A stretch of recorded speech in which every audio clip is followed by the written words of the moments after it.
Hi hello மக்களே, எல்லாருக்கும் வணக்கங்க. ஸோ என்ன மேட்ருனா, நம்ம புதிதாக வந்திருக்கேன் நம்ம டிவிகே தலைவர் அண்ணன் விஜய் அவர்கள் சிஎம் அவர் எனக்கு ரொம்ப ரொம்ப ரொம்ப ரொம்ப ரொம்ப சந்தோஷமான ஒரு விஷயம்.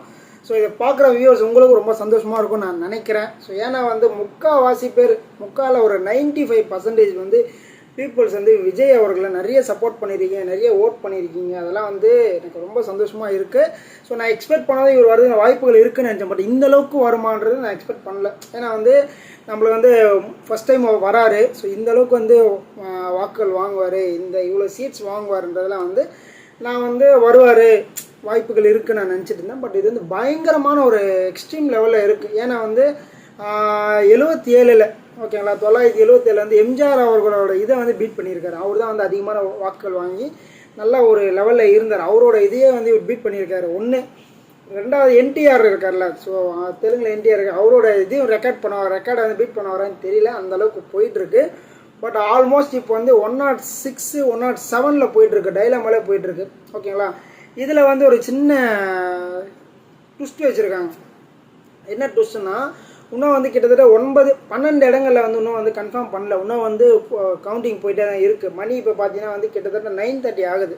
ஓகேங்களா, ஆக்சுவலி எல்லா எலெக்ஷன்ஸுமே கரெக்டாக 6 மணிக்கெல்லாம் ரிசல்ட் சொல்லிடுவாங்க. இத்தனை வருஷம் பார்த்ததில் 6 மணிக்கெல்லாம் சொல்லிடுவாங்க. பட் ஏன் விஜய் அவர்கள் நிற்கிறதால இவ்வளோ இது பண்ணுறாங்க நம்மளுக்கு தெரியல. கூட 12 இடத்துல நான் கன்ஃபார்ம் பண்ணாமல் இருக்குது.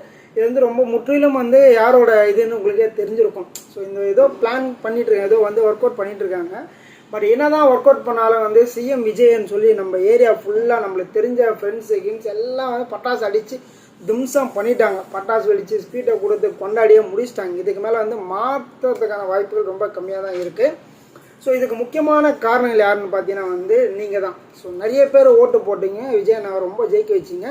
இதை தவிர்த்து எனக்கு ரொம்ப ரொம்ப ஒரு இம்பார்ட்டண்ட்டான ஒரு விஷயம் என்னன்னு பார்த்தீங்கன்னா நிறைய கண்ட்ரீஸ்லேருந்து வந்திருந்தாங்க. ஸோ ஒரு கண்ட்ரியுமே Japan, China, so Malaysia, Singapore இதெல்லாம் ஓட்டு போடுறதுக்காக வந்திருக்காங்க. ஒரு ஈச் பர்சனுமே கிட்டத்தட்ட 1 லட்ச ரூபா 1.5 லட்ச ரூபாலாம் செலவு பண்ணிவிட்டு பிலிப்பைன்ஸ் இந்த மாதிரி நிறைய கண்ட்ரி, நம்ம அமெரிக்கா சொல்லலாம், ஆஸ்திரேலியா சொல்லலாம், இது மாதிரி எந்தெந்த கண்ட்ரியில் நம்ம தமிழ் ஆளுங்களாம் இருக்காங்க எல்லாருமே குவிஞ்சி அவர் ஜெயிச்சா ஆகணும், அண்ணன் ஜெயிச்சா ஆகணும்னு சொல்லி நிறைய பேர் சப்போர்ட் பண்ணது உண்மையில வேறு லெவல். கனடா, ஸோ என்னென்ன கண்ட்ரிஸ் எல்லா கண்ட்ரிஸும் ஆள் வந்துட்டாங்க. ஸோ அந்த வீடியோலாம் பார்க்க ரொம்ப சந்தோஷமாக இருந்துச்சு.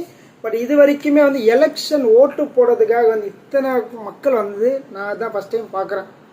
ஏன்னா இந்த நம்ம வீட்டில் இருந்த நிறைய பேர் ஓட்டு போடணுமா, பார்த்துக்கலாண்டா, அம்மா போட்டுக்கலாண்டா, எல்லாம் பக்கத்தில் படத்துக்கு போகிறேன்டா, வெளில போகிறேன்டா, இந்த மாதிரி சொல்லிட்டு ரீசன் சொல்லிட்டுலாம் இருந்திருக்காங்க. பட் அது ஒரு பெரிய விஷயமா இருக்குது. ஸோ அதை தவிர்த்து நம்ம தொகுதி எதுன்னு பார்த்தீங்கன்னா நம்ம திருவிக்காநகர் தொகுதி பெரம்பூர்கிட்ட இருக்குது. ஸோ அதில் அவர் வின் பண்ணியிருக்காரு.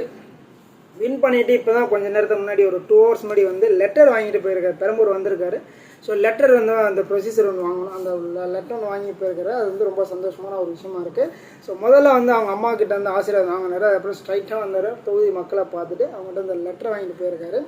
ஸோ இதெல்லாம் நல்லா இருக்குது. ஸோ நெக்ஸ்ட்டு அவர் என்ன ஸ்டெப் எடுக்க போகிறார், 8ஆம் தேதி பதவியேற்பு விழா இருக்குன்னு சொல்லியிருக்காங்க. ஸோ இந்த 8 இப்போ 4ஆம் தேதியில் 8ஆம் தேதி பதவியேற்பு விழா இருக்குன்றது. அதுக்கப்புறம் அவர் என்னென்ன பண்ண போகிறாருன்றதெல்லாம் நம்ம வெயிட் பண்ணி பார்க்கணும். அதுக்கப்புறம் நிறைய ஆக்டர்ஸ் இருக்காங்க, நிறைய பேர் விஷ் பண்ணியிருக்காங்க.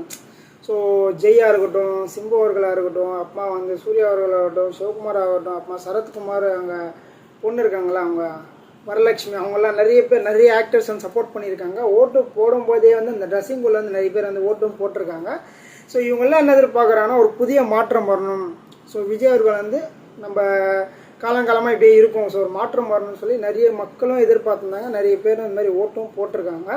ஸோ இதில் சில இடங்களில் சில பேர்லாம் நின்றுருக்காங்க. அவங்களாம் ஜெயிக்கக்கூடிய ஆளே கிடையாது. எக்ஸாம்பிள் கோயம்புத்தூர்லலாம் ஒரு நபர் நின்றுருக்காரு. அவர் எப்படி ஜெயிச்சாருன்னு எனக்கு தெரிலங்க. ஸோ உங்களுக்கு தெரிஞ்சிருக்கும் கோயம்புத்தூரில் யார் நின்றுருக்காங்கன்ட்டு. அந்த மாதிரி நபர்கள்லாம் எப்படி வின் பண்ணாங்க, என்ன நடக்குதுன்னே தெரியல ஒரு பக்கம்.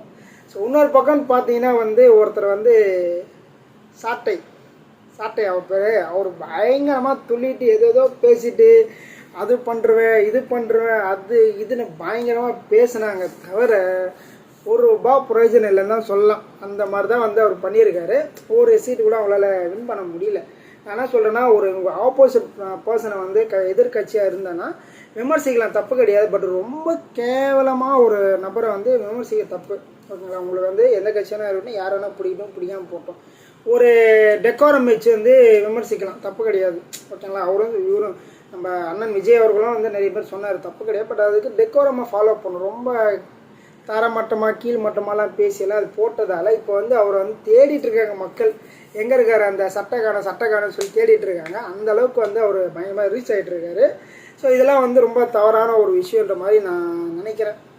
அதுக்கப்புறம் வந்து சிஎம் அவர்கள் வந்து சீட்டில் உட்கார்றது வந்து பார்க்குறது ரொம்ப ஆர்வமாக இருக்கேன், ரொம்ப எக்ஸைட்டிங்காக, ரொம்ப சந்தோஷமாக இருக்கேன்.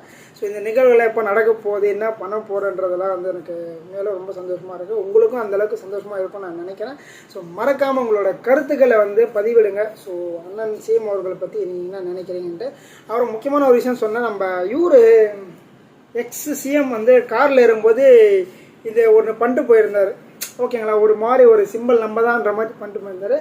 பட் அதுக்கு நம்ம விஜய் அவர்கள் இப்படி பண்ண அது பண்ணது வந்து வேறு லெவலாக இருந்துச்சு. உண்மையிலேயே வந்து எந்த அளவுக்கு மேட்ச் பண்ணியிருக்காங்க பார்த்தீங்களா? உண்மையிலே வந்து சூப்பராக இருந்துச்சு.